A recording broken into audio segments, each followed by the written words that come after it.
RevOpsAF, the only podcast for people who are RevOpsAF and want to learn all about things that are RevOps AF. Our goal is to give the revenue operations community, that includes marketing, sales, and CS, for any of you not paying attention, the skills needed to accelerate their careers. Hello, and welcome to RevOps AF, the podcast. Today, I am joined by Leore Spira, and I would love to hear a little bit more about your background. Thank you so much for inviting me today. Hi, everyone. A little bit about myself. I started my career, I think, 15 years ago. I was a lawyer, changed my career path, joined a company, actually a corporate, American corporate, as a part of the marketing team. And this was my first step in the go-to-market organization. After being there for 2 years, I shifted to operational roles, which I found, I think, much more attractive and also suited for the skill set that I bring to the table.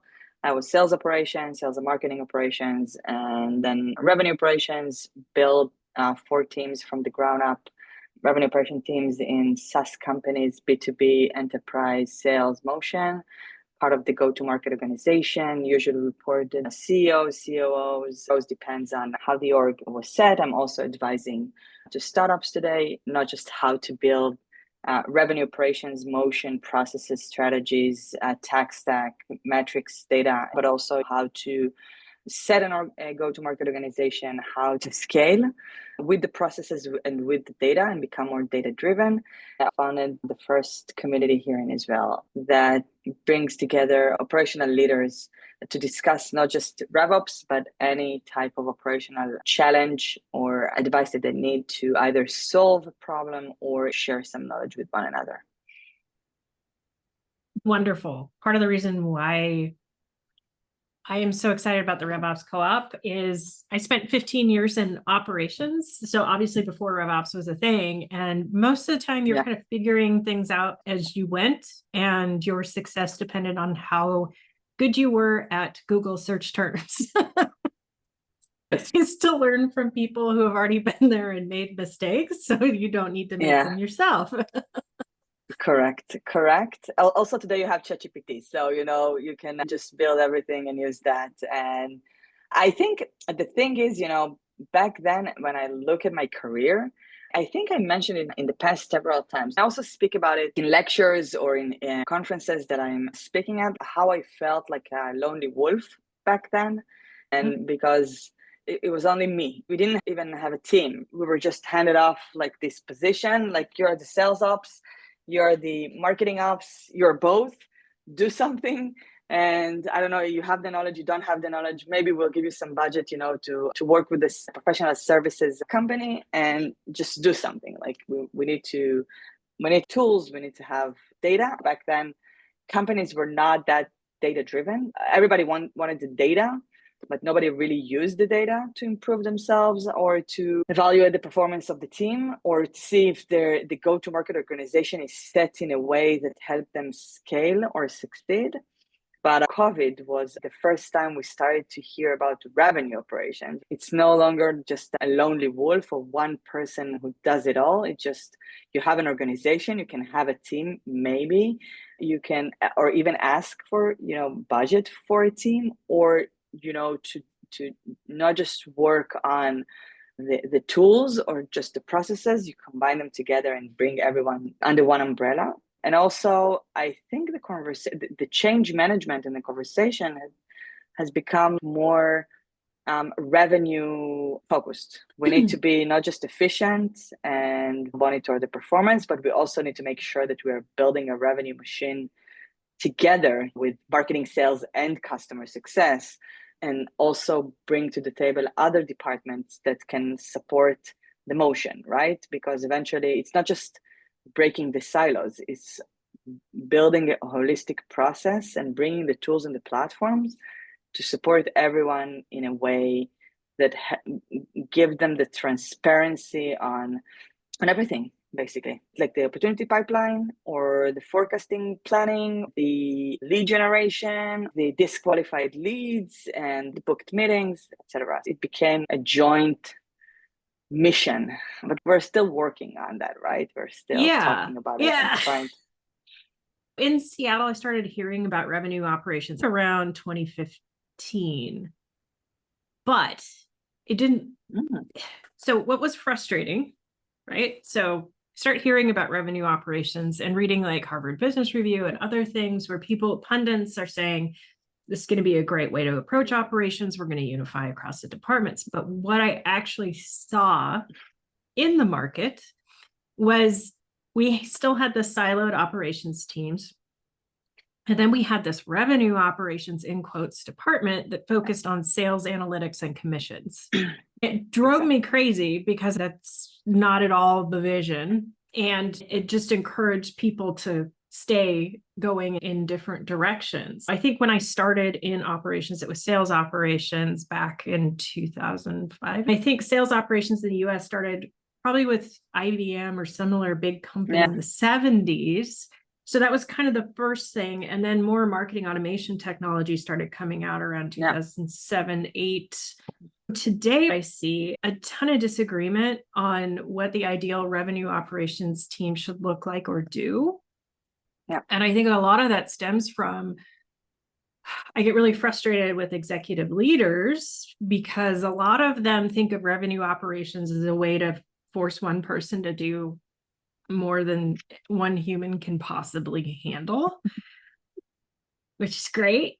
So let's talk a little bit about what is revenue operations to you? Like ideally, what does that look like?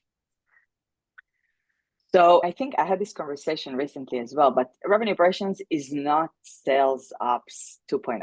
I think companies, and I had these conversations even internally, like, yes, we need to manage the deal desk, manage the pipeline and everything, but it's just one thing, tactical part. Revenue operations is the go-to-market operations. We support the go-to-market team because we're building a holistic process. And we're not just making sure that all the departments are aligned with the definitions, with the metrics, with everything. We're also making sure that everyone speaks with one another, right? Because if you separate, like if revenue operations would be just like responsible for the revenue gen, right? Then you will have the friction will start from the beginning, like the demand gen, the lead gen, or you'll have something, let's say even renewals or services like ticketing and the health of a paying customer. This is where you create the friction, right? So I think revenue operations should be responsible for all go-to-market motions and support all the departments that are part of the customer journey. And this is why it's not the buyer journey, like we used to talk back then, like in the 2015, 17 and such. Also, the methodologies changed, right? It's not just medic. And I'm a fan of SPICE, for example, because this way you're focusing on the customer journey and you also bring everyone to the table, even customer success, marketing, sales engineering, like channel managers, tech alliances, whatever. You bring everyone to the table at any point of the journey, right? You can bring them in the pre-sale, in the post-sale, even in the demand gen, right? They can support one another with anything, and you need someone to provide these services. And I think the reason that this organization arised from, I think recent, especially post or during COVID, it's because we're not biased. We support the company, the leadership, the organization. We're not putting anyone in first place. It's not just marketing, it's not just sales, it's not just customer success, it's not even product R&D, whatever. And I think also part of this organization is analytics. And the reason for that is because the business must speak with the data and must speak with the analytics, right? Because when you generate metrics, you can give someone else, like a different organization, to generate, define, or present your metrics, because this should be aligned with the business process. And if they don't live and breathe the business process like we do, then you can't tell the story, right? You can't deliver the full picture or the missing parts to leadership and provide recommendations or raise assumptions or prove them when needed, and also find then solutions, right? So this is how I think if you create groups and transform the go-to-market organization, not just for the customer-facing functions, but also bring the strategic back office to support this motion. This is how you can not just scale, you can also be proactive. You can do anything at any time. Depends on the situation, depends on the problem, depends on the challenge. I think I would challenge that we're truly objective and not biased, because I hear a lot of complaints about the CRO role in particular, because a lot of the CROs come from usually a sales background, very rarely a marketing background. And they naturally focus on what they know the best and what they know how to fix. Revenue operators, I've seen similar behavior, not intentionally, but if you've been embedded in a certain organization, it's natural to put your attention there as a leader. A manifestation of this I've seen in the market is, oh, well, marketing operators make the best revenue operations leaders, or, oh, only revenue operators with a sales background can really, truly be leaders. And it's ludicrous to me because, as you said, I think the best operators out there are more aligned with the overall company objectives and can step back and see where the sticking points are and put the focus where the most immediate need is. However, my question to you is, although a lot of executives want revenue operations to align teams and just go do it, they don't spend a lot of time coaching revenue operations on what it takes to get an organization to move there, or they don't have the time to download all of the issues and strategy components that they see in their mind. How can revenue operations get closer to executive leaders to figure out what really is the overall objective? Because usually, understandably, they're hesitant to tell us if, oh, well, my goal is to sell the company in 5 years. So how do we get past all that and try to get closer to the executive team? I think, first of all, yes, it's a challenge. I think this is also why you don't see tons of ops executives, because we're still recognized as more, I don't want to say just tactical or technical, but also, everyone is talking about strategy, but sometimes you feel like nobody really understands what strategy is. And I think first it's change management. I think revenue operations can become very political, either position or even an organization, because if we are a group of team members that provide not just operational services, but also business applications and data, right? It's not just that we're misunderstood. We need to create trust between leadership. We need to create trust when we provide the data. And I think sometimes there is a friction when leadership or executives think that one man or woman show, or just 2 members or 3 members of like a RevOps organization can support, everyone, and also make sure the data is clean, the processes are working, everyone is trained, and make sure that we bring the best tools. There are tons of tasks or implementations or programs that we need to initiate and execute, and sometimes even implement, that you cannot do in a short timeline. I think we're getting there. This is something that I was facing and sometimes still facing, on how revenue operations is recognized, or how like a company sees the revenue operations function in an organization. And it's hard. And it's a mission. I think I talked about it like 3 years ago, and I said, in 3 years, everything will be changed, because we were so many RevOps, not even executives, but ambassadors. We started to speak about RevOps. We established communities, started talking with one another, posting stuff, had podcasts and everything. 3-5 years later, we're still talking about it. Now I'm hearing different motions arising, like go-to-market engineers. I think that we have a very, very, sorry for my language, but we have a sexy position. We have a very interesting role and responsibility. We are supporting the go-to-market organization end to end, from processes to tools to data to metrics.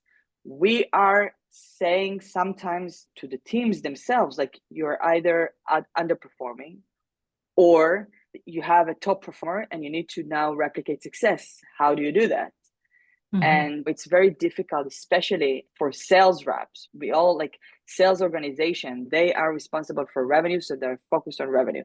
Then you have customer success, they're responsible for the health, the relationship, and making sure that they keep using the product.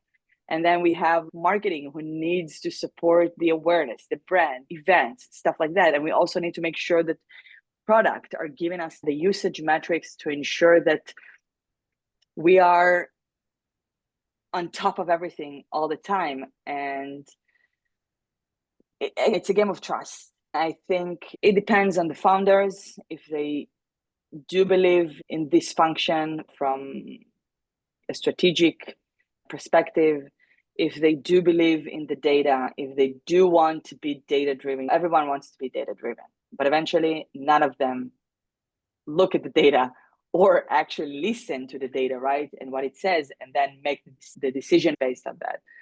So I think we're there in a way that we understand that it's important. I think we still have a long way to educate the market and make sure that leadership and executives understand that revenue operations, it's not just KPIs on one hand or tools the other hand. We need to make sure that we're building the bridge to mind this gap and create the conversation within the organization. Yeah. So I just blew up executives with my frustration on why they don't align their actions with their expectations. Let me focus that on the revenue operators for a moment. I love my community, but for an example, I had a webinar on forecasting, and one of the complaints was I didn't open up a spreadsheet and go deal by deal to show them which ones weren't real. And it was funny to me because they were missing the point. The whole point was these things are very subjective, and we're measuring buyer behavior and a buyer committee, and you can't open a spreadsheet and know these things. Soft skills are really critical. So that's just one example of folks kind of simplifying and looking to data to solve everything instead of looking at the big picture and realizing we're still humans involved in all of this. So what advice would you give to revenue operators who are frustrated that they're not treated as a strategic partner? What would you advise them to change in their behavior? Great question. I think you need to be very specific and very open. Talk to your manager.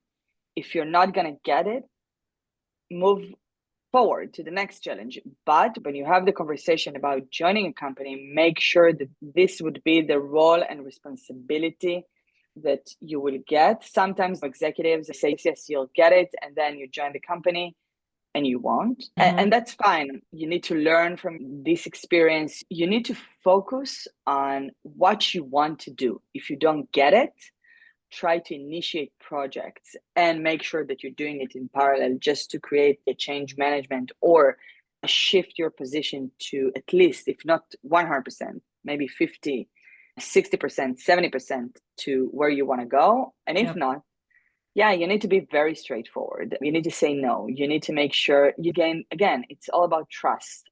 And it took me, I think, 10 years, more or less, like to get to the point when I joined a company and said, yes, I will build the department from the ground up, but I need this, and this. This would be like, I want to bring like a BizOps, a professional, because I want them to focus on the technical and tactical processes and implementation.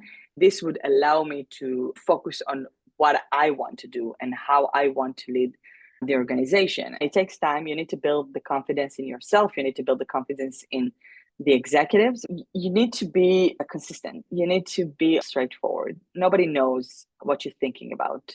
They don't, and you must assume that they don't understand what you need to teach them. They don't understand what RevOps is. They have this image. They hear that tons of companies or startups are hiring revenue operations, but they don't know what it means. For them, is either like a system admin or analysts or something more like an operator in a tactical way. You need to teach. Sometimes it can be frustrating, sometimes fulfilling. It takes time. And we're here to help and change the environment of the way executives think. But I think all of us as a community, as operators, as professionals, will get there. We have to speak our mind in a professional and respectful way. That's such great advice. I think we've both been there where we started a company, maybe a couple executives get it, but the VP of sales just wants reports from you. Exactly. And then 6 or 9 months later, the light bulb goes off and they say, oh, you can actually help me figure out where things are going wrong.